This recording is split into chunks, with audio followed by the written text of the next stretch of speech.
We almost forgot to talk about Young Justice because, for whatever reason, I didn't put it in the book list. Connor already left. We're actually recording this after all the other books. Connor left. So when I give this a 9.5 and it's not number one, you guys will know why. Honestly, I will say this. This actually wouldn't probably make it out of my top 5. No, it's fine, and I like what Bendis is doing because if you're reading all of the Bendis stuff, which I am, it all fits in really well. Because where this leaves off, the action issue with Connor picks up. Mm-hmm.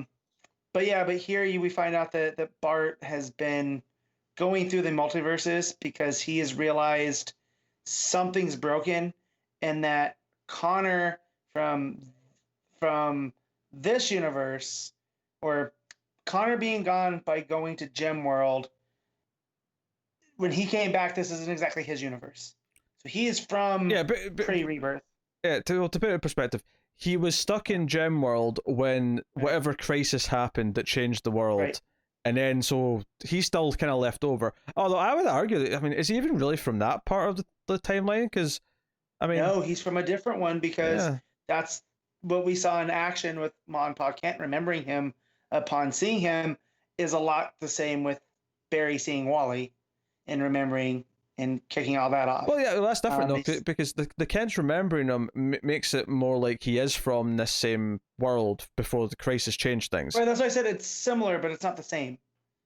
You know what I mean? Like something's happening, and then so you find out that the Star Labs. No, but what I'm saying is that Connor Kent in like the main continuity before Flashpoint died.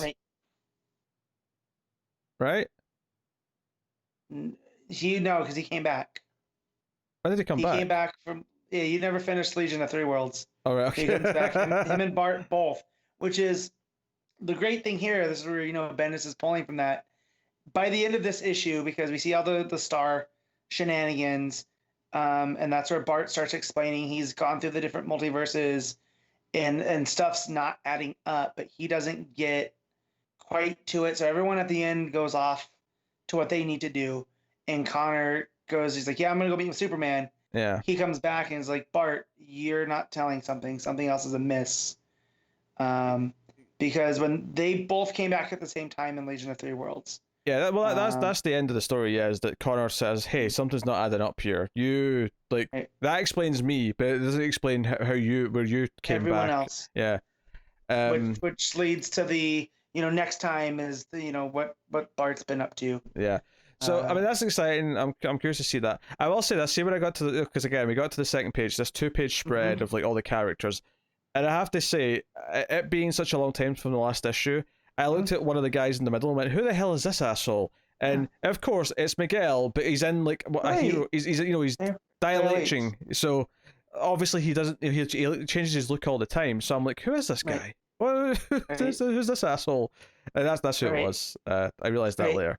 And then Bart has information on Naomi, and like he gives her like a doorway projector type thing from Star Labs, about her home world and all of this. So, this, not that this is a keystone to what's going on with all the Wonder Comic stuff, but it certainly is a crux of what Bendis is doing with Superman, Young Justice, and the Wonder Comic stuff. It's notable that all the other Wonder Comics are all done right now. This is the only one that's actually coming out.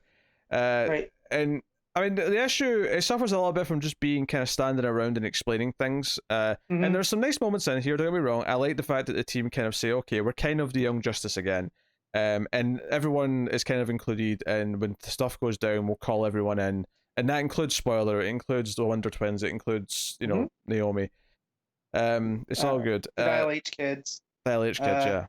And they're officially a Young Justice League. This is because the Wonder Twins end up pulling some strings to getting actual designation. That they are they are affiliated with the Justice League, which is really cool. As explains the name.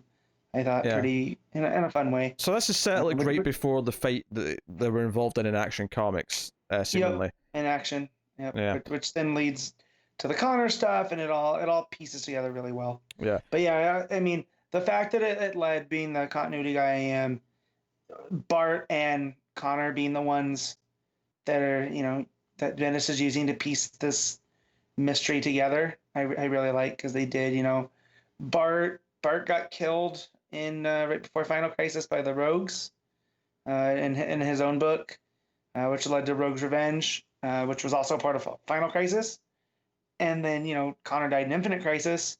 So in Legion of Three Worlds, when they get brought back by the Legion, by Johns, it really meant the world to me. And then here, Bendis is using them as that, what is it, conduit? Yeah, it's to what's going on in the multiverse. Yeah, everything it's doing conceptually is pretty fun and is cool. I think it's suffering a little bit from what this book has been suffering from occasionally, which is this is literally just a bunch of characters standing around talking all this through and explaining it all. So it's not the most exciting issue. It's not necessarily like it feels kind of inelegant in how it's constructed, and that it is just kind of all this exposition constantly. It's kind of all the pieces, there, and it is. These have always been the most Bendis issues. These are the ones that Connor would hate the most. Like there are parts of Superman I really feel he would enjoy because they're not as wordy. But I did message you yesterday if you hadn't read Young Justice. It's very, very wordy. So I think Young Justice has probably suffered.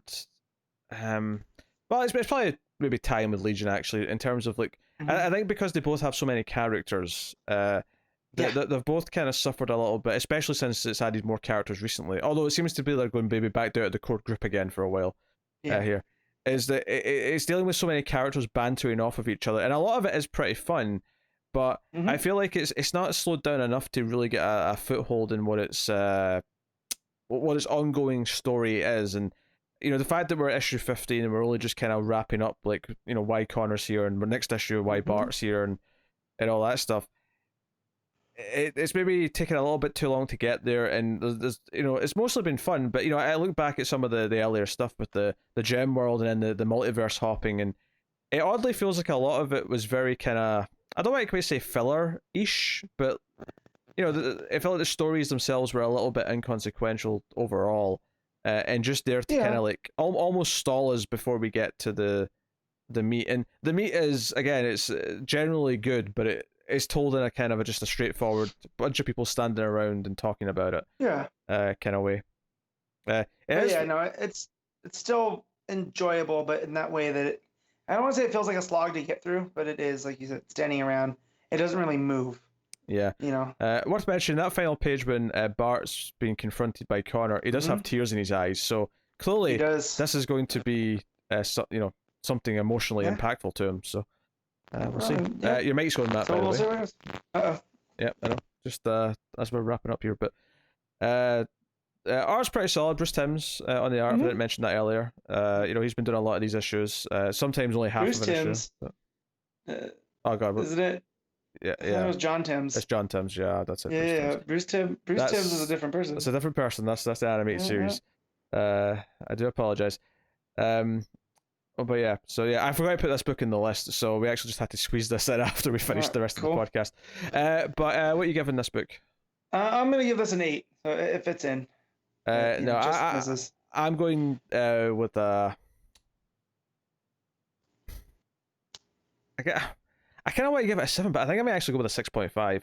Oh man! I think I like the ideas that it's doing. I enjoy the characters finally kind of getting some of these answers and moving forward. I just don't think the book actually gives the answers in a way that's in any way kind of engaging. It's just kind of like here they are. Here's just Bart's going to explain things to them, without anything super exciting really happening or going on. So there you go. That is Young Justice issue 15.